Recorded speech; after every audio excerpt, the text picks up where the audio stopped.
मंदाक्रांता वृत्त आणि महाकवी कालिदासाचं मेघदूत यांना एकमेकांपासून दूर करणं केवळ अशक्य. मंदाक्रांता या वृत्ताची प्रकृती मुळातच करुण आहे. मेघदूत हे विरह काव्य, यक्षाची करुण वेदना, पाऊस देणारा मेघ आणि दूत म्हणून झालेला मेघाचा प्रवास, या सगळ्या गोष्टी अगदी एकवटून आल्या असताना मंदाक्रांता वृत्ताशिवाय दुसऱ्या वृत्ताचा विचार कालिदासाच्या मनात कसा येईल? कवी श्रेष्ठ कालिदासाचं मेघदूत आणि मंदाक्रांता यांचा असा हा समसमा संयोग झाला आणि आता 2000 वर्षांनंतर सुद्धा मंदाक्रांता म्हटलं की आपल्याला कवी कालिदासाचं पहिल्यांदा स्मरण होतं. म्हणूनच कवी माधव जुलियन यांनी त्यांच्या छंदो रचना या ग्रंथामध्ये कालिदासाच्या या कौतुकाचं मंदाक्रांता वृत्तातच वर्णन केलं. मेघानी हे गगन भरता गाढ आषाढ मासी, होई पर्युत्सुक विकलतो कांत एकांतवासी, तन्निश्वास श्रवणी रिझवी कोणत्याच्या जीवासी, मंदाक्रांता सरस कविता कालिदासी विलासी. या विरही यक्षाचं वर्णन कालिदास मेघदूतातल्या पहिल्या श्लोकातच करतो. अर्थातच तो श्लोक मंदाक्रांता वृत्तातला आहे. काय आहे तो ऐकूया. कश्चित कांता विरह गुरुणा स्वाधिकारात् प्रमत्तः, शापेनास्तंगमित महिमा वर्षभोगेण भर्तुः, यक्षश्चक्रे जनकतनया स्नान पुण्योदकेषु, स्निग्धच्छाया तरुषु वसतिं रामगिर्याश्रमेषु. मेघदूतामधला पत्नी विरहात तळमळणारा हा कुणी एक यक्ष आषाढाच्या पहिल्या दिवशी आलेल्या आकाशातल्या मेघाला पाहतो. आपल्यासारख्या सामान्यांच्या दृष्टीला चेतनाहीन वाटणारा तो मेघ यक्षाला रामगिरीच्या डोंगर कड्याला धडका देणाऱ्या एखाद्या मदमस्त हत्तीसारखा भासतो. मग या मेघाला तो यक्ष आपल्या पत्नीकडे दूत बनवून पाठवण्याचं निश्चित करतो. काव्याचा विषय पाहता मेघदूत हा केवळ त्या विरही यक्षाने मेघाला आपल्या घरी प्रियेकडे जाण्यासाठी सांगितलेला मार्ग आहे. यक्षाच्या घराचा पत्ता आहे, पण कालिदासासारख्या सिद्धहस्त लेखकाचा स्पर्श होतो ना, तेव्हा पत्ता सांगण्याच्या निमित्ताने एक सुंदर काव्य निर्माण होतं.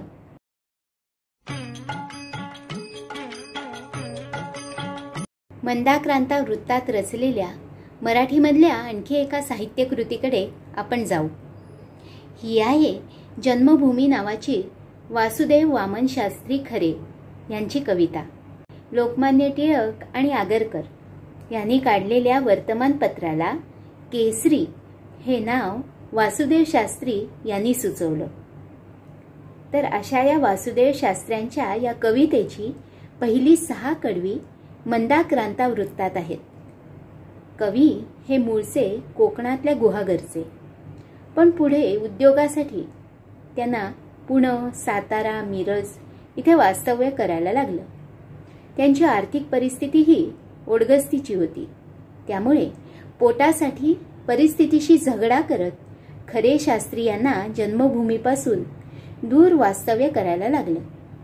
आणि शांताबाई शेळके जसं एका कवितेत म्हणतात की मुक्या कळीला फुटले हासू, फूल उमलले देठी ग, मनोगतांची झाली गीते, सूर उमलले ओठी ग. तद्वत वासुदेव शास्त्री जन्मभूमीची विकल करणारी आठवण सांगतात आणि विशेषतः ज्या जन्मभूमीपासून दूर जावं लागलं ती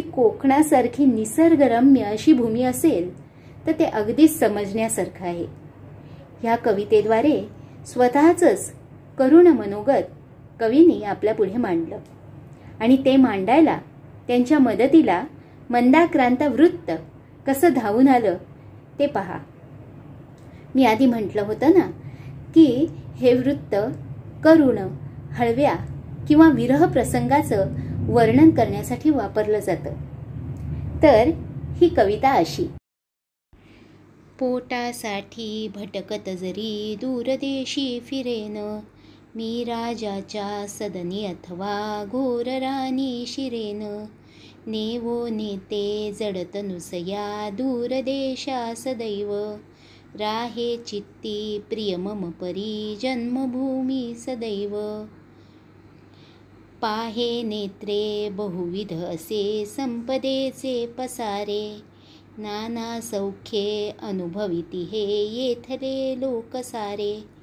येथे राहू परिनच शिवे वासनाही मनाते, यावत जीव प्रियतमशी तूच होशील माते. पाथोधीची श्रवणी पडता गर्जना मंदधीर, वृक्षछायांतरी झुळझुळू वाहता वातगार. होतो अंकी निजत जननी जन्मभूमी तुझ्या ते, गेले कोठे दिवस झुरतो आठवोनी तया ते.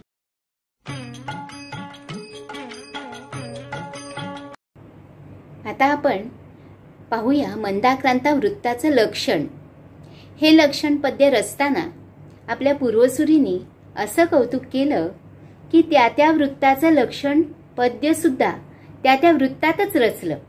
म्हणजे एखाद्या वृत्ताचं लक्षण सांगणाऱ्या इसमाला त्या विशिष्ट वृत्तात रचलेल्या इतर कवितांची माहिती जरी नसली तरी वानगी दाखल त्या वृत्ताचं लक्षण पद्यच तो ऐटीत त्या वृत्ताचं उदाहरण म्हणून दाखवू शकेल. आता मंदाक्रांता वृत्ताचं लक्षण ऐकू. मंदाक्रांता म्हणती तिजला वृत्त हे मंद चाले, ज्याच्या पादी मभनतत हे आणि गा दोन आले. एक्या पादी गणती 17 अक्षरांचीच होते, काढी रामा भवनदीतुनी खातसे फार गोते. मंदाक्रांताची व्याख्या अशी.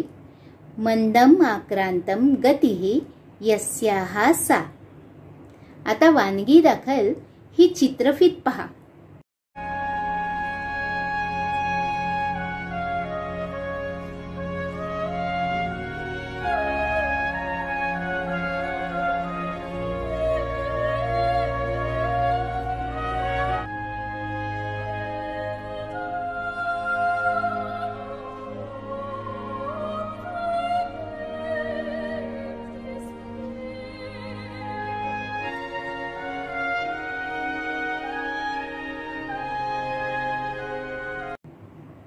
मंद आक्रांत म्हणजे डौलानी हळूहळू पुढे जातं ते मंदाक्रांता. आता जी विवाह प्रसंगाची चित्रफीत तुम्ही पाहिली त्यात नववधू पहा कशी डौलानी विवाह वेदीपर्यंत चालत जाते. त्यात कोणतीही घाई नाही. वास्तविक वधूनी विवाह वेदीपर्यंत हळूहळू चालत पार केलेलं अंतर तिने मनात आणलं तर ती भरभर चालत अर्ध्या वेळात पार करू शकेल. पण ह्या समारंभात तसं अपेक्षितच नाही. तसंच मंदाक्रांता वृत्तालाही कोणत्याही घाईची अपेक्षाच नाही. म्हणूनच मंदाक्रांता काव्याच्या लक्षण गीतात म्हटलं आहे, मंदाक्रांता म्हणती तिजला वृत्त हे मंद चाले.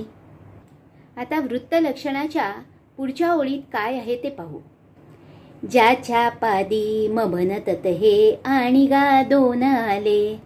म्हणजे लक्षणांच्या या ओळीत गणलेखनाची पद्धत सांगितली. आता हे नीट समजावून घेऊया.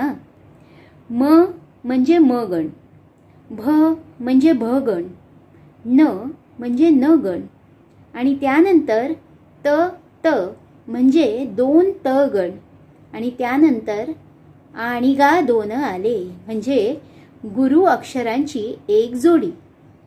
म गण अधिक भ गण अधिक न गण अधिक त गण अधिक त गण आणि दोन गुरु. म गणाचं काय स्वरूप आहे? मागच्या भागात आपण ते पाहिलं. म गणात सगळी अक्षरं गुरु असतात. भ गणाचं काय स्वरूप आहे? आद्य गुरु, म्हणजे या गणामध्ये प्रथम अक्षर गुरु आणि पुढची 2 अक्षरं लघु असतात. न गणात तिन्ही अक्षरं लघु असतात. आणि मग येणाऱ्या 2 त गणांमध्ये त गणाचं स्वरूप काय आहे? अंत्य लघु अक्षर असतं. म्हणजे पहिली 2 अक्षरं गुरु आणि शेवटचं अक्षर लघु. आणि सगळ्यात शेवटी 2 गुरुवर्ण येतात. आता जेव्हा अशा प्रकारे सगळ्या गणांचं स्वरूप आपल्या मनात स्पष्ट झालेलं आहे, अशा वेळेला मनाशीच आपण पुन्हा एकदा मंदाक्रांताच्या दोन्ही चाली गुणगुणून बघूया.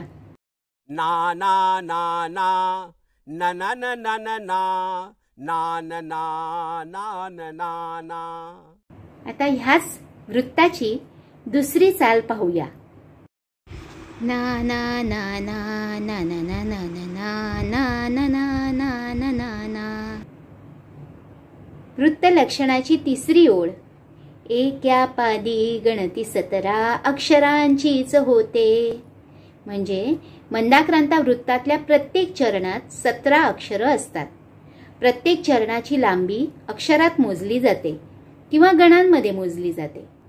पदामधल्या चरणाच्या या लांबीला उर्दू गझलांमध्ये बहर असं म्हणतात. ही गझल या बहराची आहे असं म्हणतात, ज्याला इंग्रजीत लेंथ म्हणतात. बहर हा शब्द ऐकून आधी मी तिथेच सद्गदित झाले. बहर हा शब्द योजणारा माणूस किती कविमनाचा असेल नाही?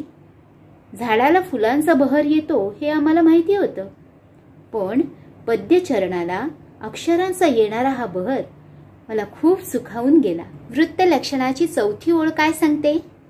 काढी रामा भवन दितुनी खातसे फार गोते. आता ही चौथी ओळ गमतीशीर आहे. ही ओळ प्रत्यक्ष मंदाक्रांता वृत्ताचं लक्षण सांगत नाही, पण त्या वृत्ताची प्रकृती जरूर सांगते. ही चौथी ओळ मंदाक्रांता वृत्तातच रचली आहे. यात कवी म्हणतो, हे रामराया, या भव नदीत गोते खाणाऱ्या आम्हाला तू तुझ्या कृपेनी तारून ने. एखाद्याला तळमळीनी केलेली विनंती किंवा घातलेली आर्त साध ही मंदाक्रांताची वृत्ती या चौथ्या चरणात कवीनी खूप छान पकडली आहे. लक्षण पद्य लिहिणाऱ्या ह्या अनाम कवीला माझे लाख लाख प्रणाम.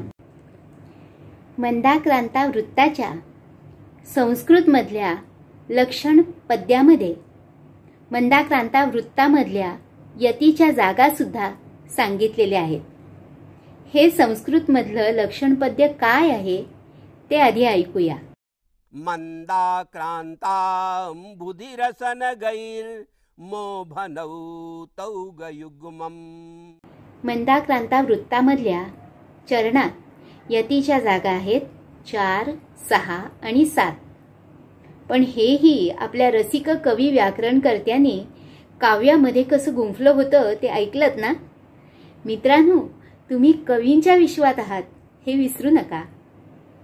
मंदाक्रांता वृत्तामध्ये रचलेल्या कवितेचा एखादा चरण जर तुम्ही मन लावून म्हटला तर तुमच्या सहज लक्षात येईल की प्रथम तुमचा श्वास चरणातल्या चौथ्या अक्षरावर संपतो. त्यानंतर तिथे तुम्ही थोडंसं थांबून श्वास परत एकदा भरून घेता. मग तुमचा श्वास परत एकदा पुढील 6 अक्षरांनंतर संपतो आणि नंतर येणाऱ्या 7व्या अक्षरानंतर म्हणजे शेवटच्या अक्षरानंतर. म्हणजेच 4, 6 आणि 7 अक्षरांवर यती येतो. आता तुम्हाला अक्षरगणवृत्त म्हणजे काय, यती म्हणजे काय हे सगळं आपल्या मागच्या भागात विशद करून सांगितल्यामुळे माहिती आहे असं गृहीत धरलं आहे. जर वृत्तछंदमालेचे आधीचे भाग तुम्ही पाहिले नसतील तर त्याची लिंक खाली डिस्क्रिप्शन बॉक्समध्ये दिलेली आहे.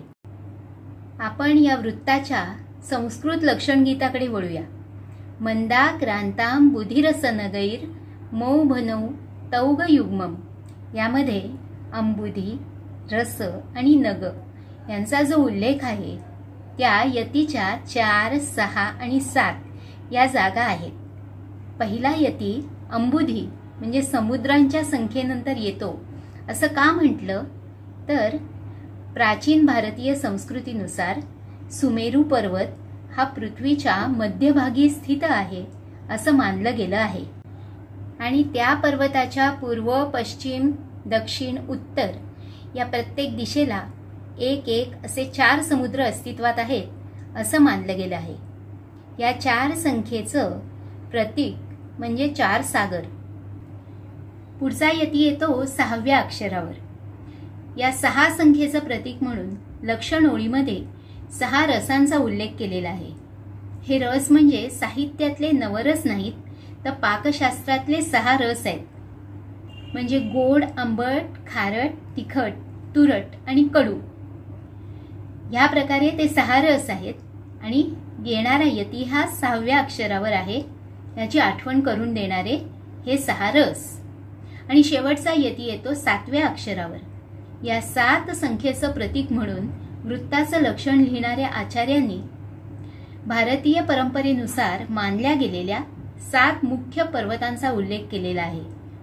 म्हणजे वृत्ताची लक्षणं सांगताना सुद्धा किती रसिकपणाने यतिस्थळांचं वर्णन केलंय ते पहा. यानंतरची मंदाक्रांता वृत्तात रचलेली कविता आहे कवी केशवसुतांची. कवितेचं साल आहे 1886. कवितेचं नाव एका भारतीयाचे उद्गार. तत्कालीन राजकीय विचार प्रकट करणारी अशी ही कविता आहे. आपल्या देशाची समृद्धी देशाला सोडून पश्चिमेकडे गेली आहे हा विचार पश्चिमेकडचा सूर्यास्त पाहून कवीला सुचला. पुढे कवी म्हणतो, पारतंत्र्यामुळे डोळे असून पाहता येत नाही आणि कान असून ऐकता येत नाही अशी स्थिती झालेली आहे. कवितेमधल्या शेवटच्या श्लोकात ही परवशता जाऊन स्वातंत्र्य सूर्य केव्हा येईल आणि आपला देश राष्ट्रत्वाप्रत केव्हा पोहोचेल हा विचार आलेला आहे. त्या काळच्या समस्त भारतीयांची व्यथा केशवसुतांनी या त्यांच्या कवितेद्वारे मांडली. एका भारतीयाचे उद्गार. संध्याकाळी बघुनी सगळी कांती ती पश्चिमेला, वाटे सद्य स्थितीचा आपुली मूर्त ती मनमनाला. हा हा श्रीचा दिवस आपुल्या मावळोनी प्रतीचे, गेला गेला सहज पडती शब्द हे मनमुखाचे. तेणे माथे फिरूनी सगळे जे म्हणूनी दिसावे, त्या त्यामध्ये स्वजन कुदशा वाचुनी मी रडावे. जे जे चित्ती बहुत करुनी ते सुषुप्तीत भासे, वृद्धांचे हे अनवितत हो वाक्य होईल कैसे. देवा केव्हा परवशपणाची निशाही सरून, स्वातंत्र्याचा द्युमणी उद्या यावयाचा फिरून.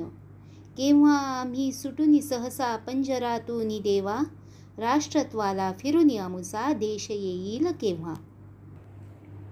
हे मंदाक्रांतामधलं संस्कृत सुभाषित पहा. घृष्टं घृष्टं पुनरपि पुनश्चंदनं चारुगंधं, छिन्नं छिन्नं पुनरपि पुनः स्वादुचैवेक्षुकाण्डं, दग्धं दग्धं पुनरपि पुनः काञ्चनं कान्तवर्णं, प्राणान्तेऽपि प्रकृतिविकृतिर्जायते नोत्तमानां. याचा अर्थ असा, चंदन जसजसं घासावं तसं तसं ते जास्तीत जास्त सुगंध द्यायला लागतं. उसाचं कांड जसजसं अधिक कापू तसं जास्त गोड होत जातं. सोनं जसजसं पुन्हा पुन्हा तापवावं तसं ते आणखीन आणखीन लखलखतं. त्याप्रमाणेच थोर लोकांना कितीही त्रास दिला, अगदी प्राण जाण्याची वेळ आली तरी त्यांचा स्वभाव बदलत नाही. आणि आता ऐकूया संस्कृत मधला मंदाक्रांता वृत्तात रचलेला विष्णू स्तुतीचा एक विख्यात श्लोक.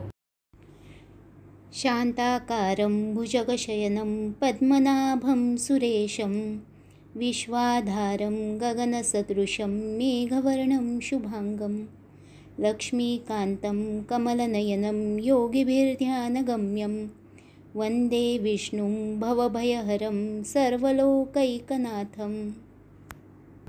हा श्लोक ऐकल्यावर खरं सांगा काय आलं डोळ्यासमोर? ते तिन्ही सांजेला आईचं तुळशीपुढे दिवा लावणं आणि देवघरात भावंडांचं कोंडाळं करून बसणं आणि धडाधडा पण निर्विकारपणे शुभंकरोती आणि शांताकारम ही स्तोत्र भरडून काढणं. खरं ना? स्तोत्र म्हणजे स्तवन किंवा प्रार्थना. शुभंकरोती आणि शांताकारम ही दोन्ही स्तोत्रच, पण दोन्हीत खूप फरक आहे. गडबडीत शुभंकरोती म्हणून झाल्यावर शांताकारम म्हणताना गाडीला ब्रेक लागावा तसं होतं. हे त्या वयात सुद्धा जाणवलं होतं, पण असं का होतंय ते तेव्हा शोधावंसही वाटलं नाही आणि तेव्हा तेवढी कुवतही नव्हती. पण आता आपल्याला सांगता येईल की शुभंकरोती आणि शांताकारम या दोन्ही श्लोकांची लय वेगवेगळी आहे. शुभंकरोती हा श्लोक अनुष्टुप छंदातला, तर शांताकारम स्तोत्राची रचना मंदाक्रांता वृत्तात आहे. मंदाक्रांता हे वृत्त मुळात मंद म्हणजे संथ लयीचं. त्याच्या प्रत्येक शब्दाच्या उच्चारानंतर आपण थोडा विराम घेतो, तसंच प्रत्येक शब्द उच्चारताना त्यावर जोर देतो. आणि या स्तोत्राचा अर्थ काय? ज्याचं रूप शांत आहे, जो भुजंगावर पहुडला आहे, ज्याच्या नाभीतून कमळ उगवलं आहे, ज्याच्या शरीराची रेषा रेखीव आहे, जो विश्वाला आधारभूत आहे, ज्याचे अवयव शुभ लक्षणांनी युक्त आहेत, जो लक्ष्मीचा पती आहे, ज्याचे डोळे कमळासारखे विशाल आहेत, जो योगीजनांना ध्यानातून प्राप्त होतो, जाणवतो, तो सगळ्या लोकांचा एकमेव ईश्वर आहे, अशा विष्णूला वंदन असो. एकेका शब्दछटेनी विष्णूचं मोहक रूप डोळ्यासमोर साकार व्हायला लागलं. शब्दावर जोर देऊन उच्चार करताना शब्द उच्चारायला लागलेल्या वेळात त्यातल्या अर्थाचं डोळ्यासमोर एक चित्र तयार व्हायला लागतं. तिरुवनंतपुरम इथली पद्मनाभ स्वामी मंदिरातली विष्णूची शेषशायी मूर्ती ज्यांनी पाहिली आहे त्यांना या स्तोत्राच्या अर्थाची प्रचिती तंतोतंत आली असेल. लांब लचक कक्षात प्रचंड शेषावर विष्णू पहुडलेला आहे. त्या खोलीला 3 चिंचोळी दारं आहेत. पहिल्या दारातून विष्णूचं मुख दिसतं, मधल्यातून पोटाचा भाग दिसतो आणि तिसऱ्या दारातून विष्णूच्या पायाचा भाग दिसतो.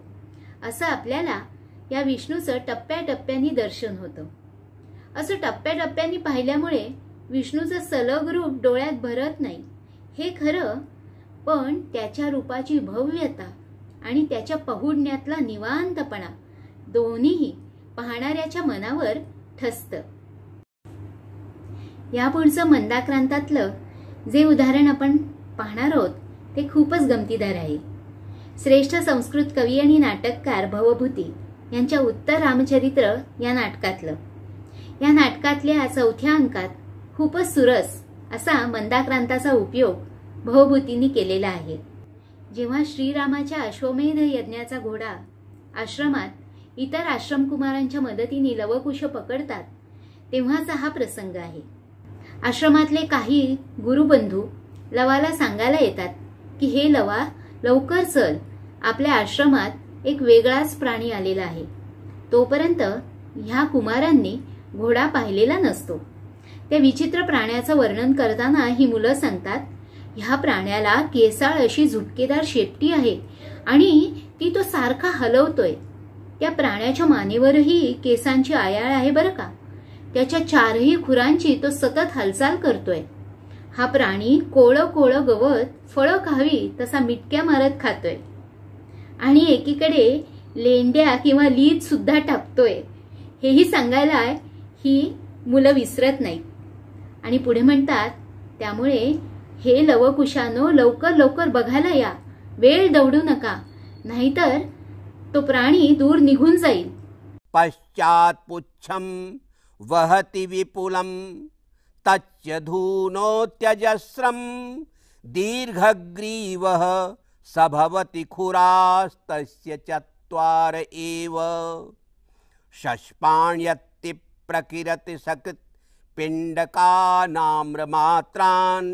किं व्याख्यानैर्व्रजति स पुनर्दूरमेह्येहि यामः.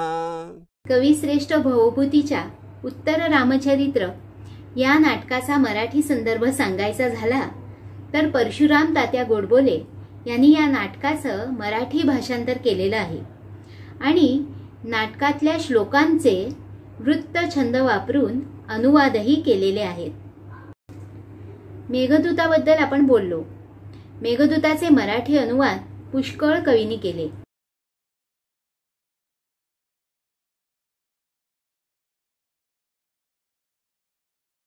पण आपण बोलूया मेघदूताच्या मंदाक्रांता वृत्तामध्ये केलेल्या मराठी अनुवादांबद्दल.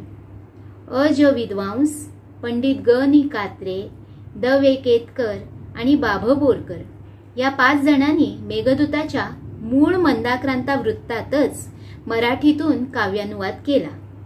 त्यापैकी कवी बाभ. बोरकर यांनी केलेल्या मंदाक्रांतातल्या अनुवादाचा एक श्लोक आपण पाहूया. शैली त्या तो प्रणयी तुका काही मासात भागे, की स्वर्णाचे वलय गळुनी कोपरा थेट लागे. आषाढाच्या प्रथम दिवशी टेकला अद्री रेखे, दंताघाती समदगजसा देखणा मेघ देखे. शैली त्या तो प्रणयी तुका काही मासात भागे, की स्वर्णाचे वलय गळुनी कोपरा थेट लागे. आषाढाच्या प्रथम दिवशी टेकला अद्री रेखे, दंताघाती समदगजसा देखणा मेघ देखे. एकाच मंदाक्रांता वृत्ताची एवढी वेगवेगळी रूपं आपण ह्या भागात पाहिली. या वृत्ताची ही एवढी रूपं, छटा, मूड्स पाहून कवी आरती प्रभू यांच्या शब्दात म्हणावंसं वाटतं. तू तेव्हा तशी, तू तेव्हा अशी, तू बहराच्या बाहूंची,